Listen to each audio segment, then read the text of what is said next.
Hello friends. आज हम पर्वत निर्माणकारी संचलन और अनुच्छादन के बारे में पढ़ेंगे, है ना।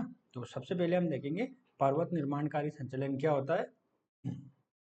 ये वो प्रक्रिया है जिसमें पर्वतों का निर्माण होता है और ये मुख्य रूप से टेक्टोनिक प्लेट जो होती है उनके मूवमेंट से संबंधित है। इसमें दो प्रकार के बल कार्य करते हैं। कौन कौन से? एक तो तनाव मूलक बल और एक होता है संपीड़न बल।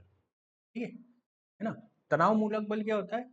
ये बल उस समय उत्पन्न होता है जब दो प्लेटें एक दूसरे से दूर जाती है ना। जब प्लेटें ऐसे करके ये दो प्लेटें ना एक दूसरे से दूर जाती है ना, एक दूसरे से दूर जाती है तो तनाव मूलक बल उत्पन्न होता है।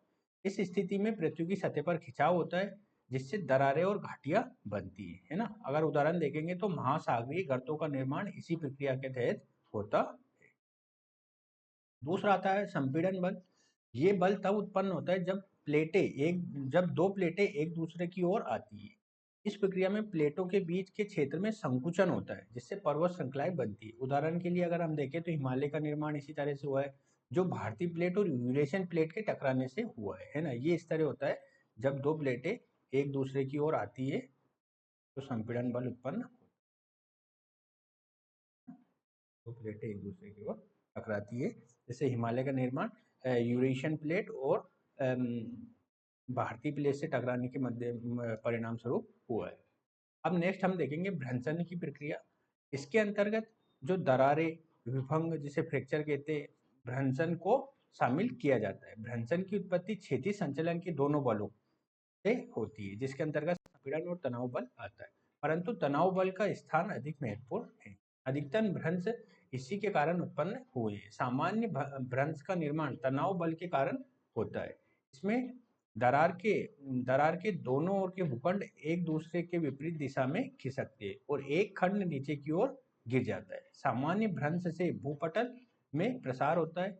उत्क्रम भ्रंश संपीड़न के कारण निर्मित होते हैं। इस भ्रंश में दबाव के कारण दरार के दोनों ओर के भूखंड एक दूसरे की ओर खिसकते एवं एक दूसरे के ऊपर आरूढ़ हो जाते। इसमें सतह का फैलाव पहले की तुलना में घट जाता है। इसे आरूढ़ भ्रंश है ना, थर्स्ट फोल्ड जिसे कहते कहा जाता है। उपर्युक्त दोनों भ्रंशों के द्वारा कगारों का निर्माण होता है जिसके सहारे लटकती घाटियां और जलप्रपातों का विकास होता है। उदाहरण के लिए पश्चिमी घाट का कगार विंध्य कगार क्षेत्र में देखा जा सकता है। भ्रंश घाटी का विकास तब होता है जब दो भ्रंश रेखाओं के बीच का चट्टानी स्तंभ नीचे की ओर धंस जाता है। जब तनाव जनित बल के कारण दो भूखंडों का विपरीत दिशा में खिसकाव होता है तब इसका निर्माण होता है। भ्रंश घाटियां लंबी, सक्रिय और गहरी होती है ना। इन्हें जर्मन में ग्रेबेन है ना, ग्रेबन कहा जाता है। जॉर्डन की प्रसिद्ध भ्रंश घाटी में ही मृत सागर स्थित है जो समुद्र तल से अधिक नीचा है। अफ्रीका का न्यासा, रुडोल्फ, टंगानिका, अल्बर्ट व एडवर्ड झीलें भूभ्रंश घाटी में ही स्थित है। संयुक्त राज्य अमेरिका में कैलिफोर्निया क्षेत्र में स्थित मृत घाटी जिसे डेथ वैली कहते हैं भी एक भूभ्रंश घाटी है। ये समुद्र तल से भी नीचे है। स्कॉटलैंड की मध्यवर्ती घाटी, दक्षिणी ऑस्ट्रेलिया की स्पेंसर घाटी, भारत की नर्मदा, तापी और ऊपरी दामोदर नदी घाटियां भी भ्रंश घाटियों के प्रमुख उदाहरण है ना। ये देखो भ्रंश घाटी का उदाहरण है ना, ये भ्रंश घाटी का उदाहरण, ये रैंप घाटी का उदाहरण। रैंप घाटी का निर्माण उस स्थिति में होता है जब दो भ्रंश रेखाओं के बीच का स्तंभ यथा स्थिति से में ही रहे परंतु संपीड़नात्मक बल के कारण किनारों के दोनों स्तंभ ऊपर उठ जाए। असम की ब्रह्मपुत्र घाटी रैंप घाटी का प्रमुख उदाहरण। जब दो भ्रंशों के बीच का स्तंभ यथावत रहे वो जो किनारे हैं के स्तंभ नीचे धस जाए तो ब्लॉक पर्वत का निर्माण होता है ना। जो आसपास के किनारे वो नीचे धस जाए और वो भ्रंशों के बीच का स्थान यथावत रहे तो ब्लॉक पर्वत का निर्माण होता है। भारत का सतपुड़ा पर्वत, संयुक्त राज्य अमेरिका का वासेज रेंज, सियरा नेवेदा और पाकिस्तान का साल्ट रेंज ब्लॉक पर्वतों का प्रमुख उदाहरण है। सियरा नेवेदा विश्व का सबसे विस्तृत ब्लॉक पर्वत है ना। कभी कभी एग्जाम में पूछ लिया जाता है ना। देखो ये ब्लॉक पर्वत ये नीचे धस गए और ये जो बचा हुआ है ये होस्ट पर्वत।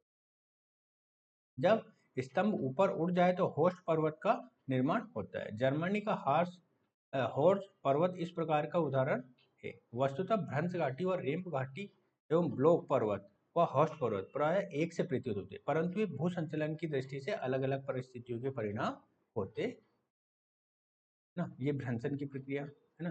भ्रंश घाटी में स्थित मृत सागर है ना, ये मृत सागर है। सोपानी भ्रंशों की राइन घाटी है ना, सोपानी भ्रंशों की राइन घाटी ये दिख रही होगी आपको। सोपानी घाटों की भ्रंश घाटी। अब हम नेक्स्ट देखते हैं, अनाच्छादन प्रक्रिया को देखते हैं। ऊपरपट्टी पर परिवर्तन लाने वाली कई चट्टानों का समूह, कई प्रक्रियाओं का समूह है ना। भूपटल पर जो परिवर्तन लाने वाली कई प्रक्रियाओं का समूह है ना, कई प्रक्रियाओं का समूह है। एक सेकेंड,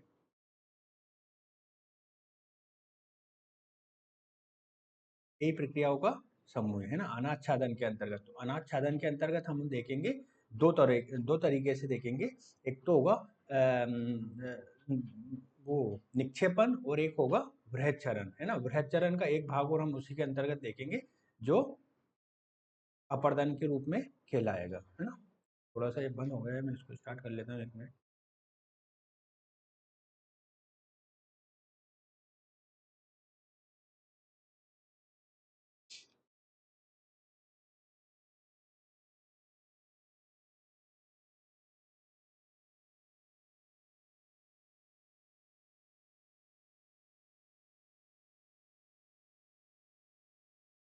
है ना, तो अनाच्छादन की प्रक्रिया को हम जान रहे हैं।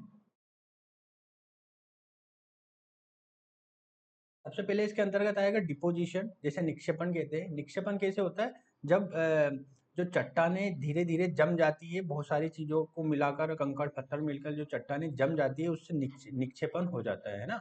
ये एक स्थिर अवस्था कहलाती है ना, गत्यात्मक अवस्था नहीं होती है। और दूसरा आता है अपर्दन है ना। अपर्दन मतलब बहने की प्रक्रिया के दौरान जो कटाव होता है ना, हवा के द्वारा, वायु के द्वारा, तो वो क्या कहलाता है, अपर्दन कहलाता है।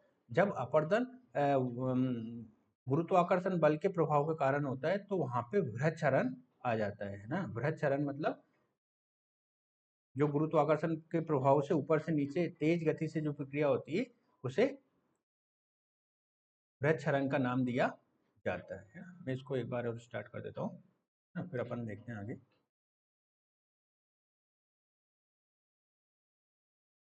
ठीक है, यहाँ तक अपन ने देख लिया था, टेंशन देख लिया था। आच्छादन पे आ गए थे, अब 6 वाला बता रहा था।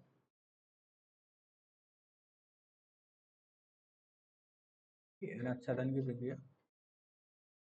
अनाच्छादन यही प्रक्रिया भूपटल पर परिवर्तन लाने वाली कई प्रक्रियाओं को समूह, जिसके अंतर्गत अत्यंत मंथर गति से पृथ्वी के ऊपर की सतह में चट्टानों का कटाव क्षरण होता है, और भूपटल है ना समतलता की ओर प्रवृत्त होता है। अनाच्छादन के प्रक्रिया को दो प्रमुख वर्गों में बांटा जाता है, अपक्षय और अपर्दन, ये जो मैं बता रहा था ना। अपक्षय, सबसे पहले अपक्षय होता है जो डिपोजिशन होता है ना, पत्थरों का जमाव है ना, छोटे छोटे टुकड़ों का जमाव अपक्षय कहलाता है। देखो, चट्टानों के भेदीकृत अपक्षय द्वारा निर्मित प्राकृतिक मेहराब कहाँ का है, जार्डन का है, ये वाला चित्र। ठीक? और आमतौर पर ये एक जटिल प्रक्रिया मानी जाती है ना। 3 तरह से होता है, भौतिक, रासायनिक और जैविक अपक्षय होता है ना। अपर्दन जो मैंने बताया था, चट्टानों के विखंडन की जो प्रक्रिया होती है, वो अपर्दन कहलाती है। गेहूं के खेत में अत्यधिक भूचारण का दृश्य, ये वाला डायग्राम। वायु द्वारा अपर्दन, ये ठीक। तो ये चीजें हैं। आज जो अगला वाला वीडियो देखेंगे उसमें हम चट्टाने देखेंगे, उसके अंतर्गत आग्नेय चट्टान, औषधि चट्टान और कायांतरित चट्टानों के बारे में विस्तृत रूप से देखेंगे। तब तक के लिए नमस्कार।